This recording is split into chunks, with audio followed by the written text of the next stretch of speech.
It wasn't just hard to grow up in a home with only one parent. It was a tornado of uncertainty and mental stress. Their marriage was not happy at all. Their fights, which were usually over small things, shook our house like a never-ending storm. My dad's anger was like a raging fire. It was unpredictable and very bad. Sometimes he would blow up for no apparent reason. Those times made me feel like I was standing on the edge of a cliff, not knowing when the ground would give way.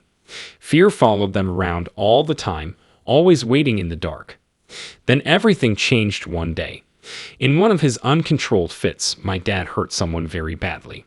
Because of this violent act, he was sent to jail, and the life I knew fell apart. The decision for my mother to leave him was hard for me, like seeing the last thread of frayed chain break. It was more than just a blow. It was a storm that took away my sense of security. It was just the two of me and a lot of chaos. I didn't understand why my dad had chosen this terrible road. After everything happened, I had deep scars that changed how I saw marriage. It made me feel scared and anxious every time I thought about relationships. I was afraid I would go through the same painful and unhappy things my parents did. I couldn't stand the thought of giving up my happiness for a relationship. I still found love, or at least I thought I did. I met my first boyfriend when I was in college. I was cautious and afraid to let someone in at first, but he was kind, patient, and persistent. His kindness slowly broke down the walls I had built around myself. We worked through problems together, and each one seemed to make us stronger. I felt something I had never felt before for the first time. Love that wasn't tangled up in fear or doubt. He was kind and thoughtful, and I felt like we were on the same page. We liked and thought about the same things, and I started to picture a future where we could build a life together, one that wasn't messed up by my past. Sincerity and mutual understanding were at the heart of our friendship, so I thought it would last. We were together for 3 years before everything broke down. I found out that my boyfriend had been cheating on me by accident. It was a normal evening with nothing strange going on. I saw him look at his phone while he was in the shower. I got a text message from a woman I don't know. When I opened the chat because I was interested, my whole world fell apart. They had been seeing each other for a while. The thought hit me like a freight train. It was like the ground had been ripped out from under me, and my heart broke into a million pieces. I talked to him about it because I was hoping, maybe naively, that there was a reason for this deception. But he stayed remarkably calm, as if he didn't feel any guilt at all. After that, he suggested we break up right away. The words cut me like a knife and made me feel terrible pain. The person I had knew and loved had turned into a stranger. After he left, I was filled with sadness. It wasn't just sadness. There was a thick, all-encompassing darkness that made me doubt everything. I couldn't see a way out of the pain, and I made a choice that could have stopped everything at that point. I took a box of sleeping pills and drank half a bottle of rum to wash them down. All I wanted was for the pain to end because I was so sad. My feelings got out of hand, and I started crying, getting angry, and feeling lost. It was my mom who noticed something was wrong. She found me just in time. She called for help in a panic, desperately trying to keep me awake and steady me. The next thing I knew, I was lying in a hospital bed, and the harsh, cold light of the fluorescent lights made everything look dirty. I didn't know where I was, and my body felt like a thin, hollow shell. The doctors were there working hard, but I couldn't do anything but watch. My skin used to be bright and healthy, but now it was pale and looked like a ghost. It felt like a huge job to breathe, and fear settled in the pit of my stomach. I wasn't sure if I would make it through this. I only knew that I had been on the edge, on the verge of death, and that the trip back would be long and scary. All of a sudden, I was completely enveloped in darkness. A force I couldn't see was pulling my soul relentlessly in a direction I couldn't describe. There was no light or sound in the void around me. It was just a heavy, suffocating silence. As I sped forward, a huge fear started to take over and got stronger with each second. I felt like bad things were going to happen, and I knew deep down that I was about to face something unbelievably scary. Then, a huge door appeared out of the abyss in front of me. It had fiery red gems on its surface that sparkled and pulsed with strong energy. 2 tall, shadowy animals stood guard at the door. The tips of their wings and claws were very sharp. Their evil eyes looked right through me, like they could see into the deepest parts of my soul. When the door slowly and ominously creaked open, it revealed a scene that broke my heart into a million pieces. I was now in hell. There was fire all around me, and the smell of burning meat filled the air. The air was heavy with sadness, and I could feel a weight pushing against my chest. I saw dark creatures everywhere I looked. Their eyes were filled with cruelty, and they just seemed evil. I could feel the bands around my soul getting tighter with each breath, keeping me in this nightmare. I screamed a raw, desperate plea for help, but the flames seemed to swallow my voice, so no one heard or saw me. The animals around me didn't care that I was in pain. I couldn't do anything, so I fell to the ground, and my screams got lost in the fire.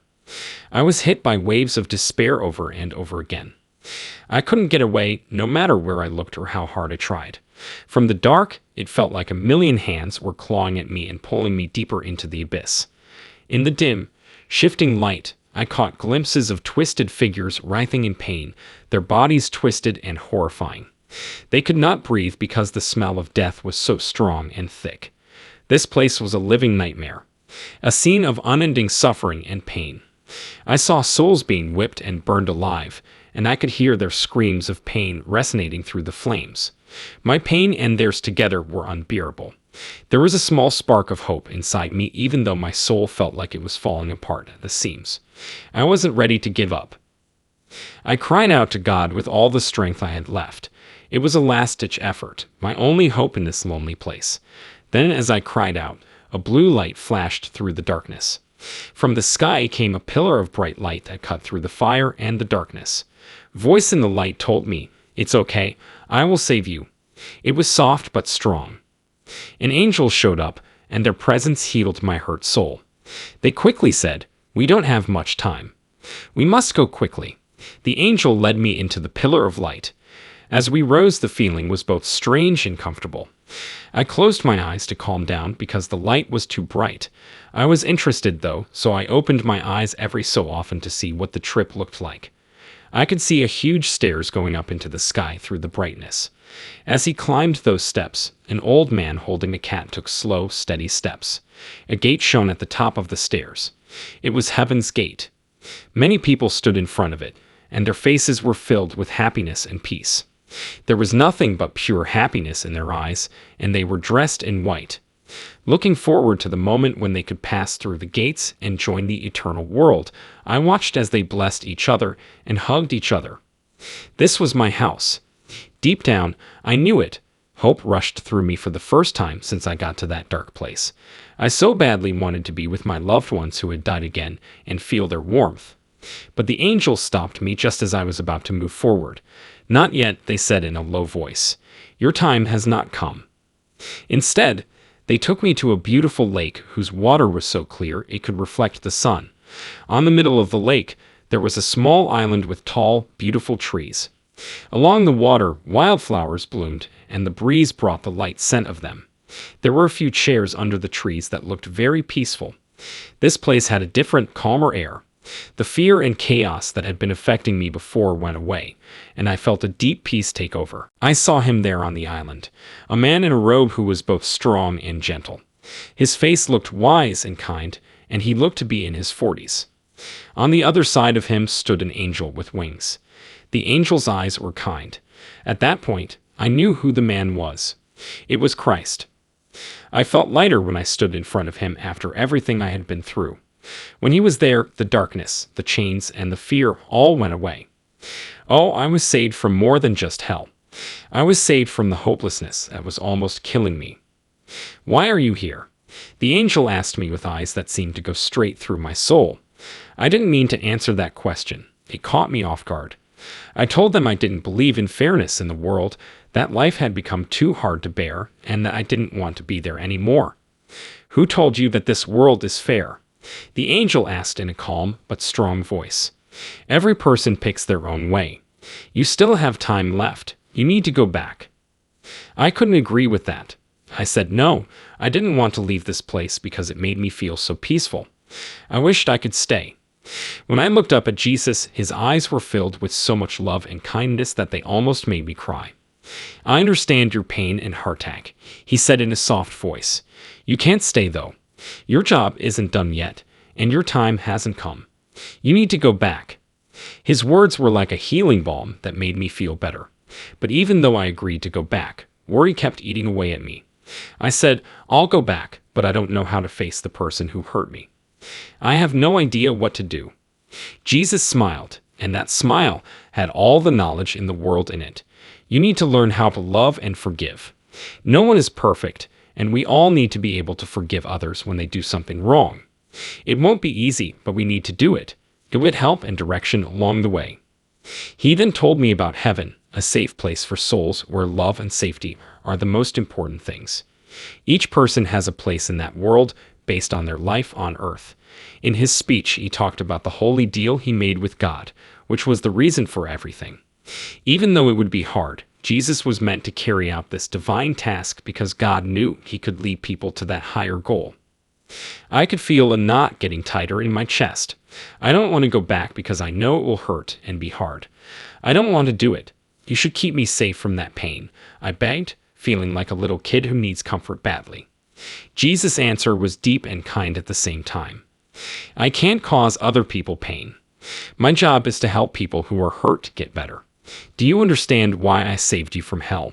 Even though I shook my head, I was sure that Jesus had sent the angel to save me. Then it hit me, Jesus had been with me the whole time, leading me even when I couldn't see him. I knew something was right after hearing him. There was order in life again, even though things were always going wrong. I saw Jesus smile, nod, and look at me. Then I knew I had to go back to earth and keep going on my journey. Before he and the angel went away, he told me I could always pray to him to help me. He told me that he would be there for me whenever I needed help or advice, just like he was that moment. As I got ready to go back, I noticed something strange in the dark. There were two bright eyes that stood out in the black space, like two fairway stars. I knew I wasn't alone for the first time when these eyes lit up the road in front of me. The darkness was still there, but it didn't scare me anymore. I felt brave and hopeful because I knew Jesus would be with me no matter what. The first thing I noticed when I woke up was a regular heartbeat. Still, fear and confusion slowed me down. What had just taken place? When I tried to tell my mom about what happened, she didn't believe me, which made me feel even more alone. I felt alone and lost, but deep down, I was sure that God was keeping an eye on me. Even though that broken relationship hurt and made me feel bad, I knew that something had to change. God slowly healed the wounds in my heart as the days turned into months and the months into years. He made me believe again in love, life, and the thought of marriage. I met someone new in the end. There was a spark between us, but I wasn't sure if I should really be open with him again. However, when he told me he liked me, something changed. I let love in. After getting married, we had our first child very soon after. Being a mom made me feel grateful, which was a gift I hadn't expected. With the birth of our second child in 2012, I never thought my life could feel so full. I see God's hand in every step of my journey when I look back. Even when I didn't believe, he always kept an eye on me. He led me through every hard time, healing my heart and making me the person I am today. And I will always be grateful for that.